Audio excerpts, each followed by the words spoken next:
భవిష్యత్తు సవాళ్లను సమర్థంగా ఎదుర్కొనేలా భారత సైన్యం తన రూపురేఖలను సమూలంగా మార్చుకుంటోంది.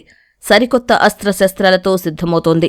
రక్షణ రంగ చరిత్రలోనే ఎన్నడూ లేని విధంగా 1,00,000 మందికి పైగా డ్రోన్ ఆపరేటర్లతో భైరవ్ పేరుతో ఓ ప్రత్యేక దళాన్ని రంగంలోకి దించింది.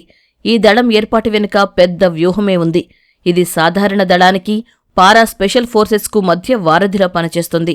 ఆధునిక యుద్ధాల్లో డ్రోన్ల వినియోగం కీలకంగా మారింది.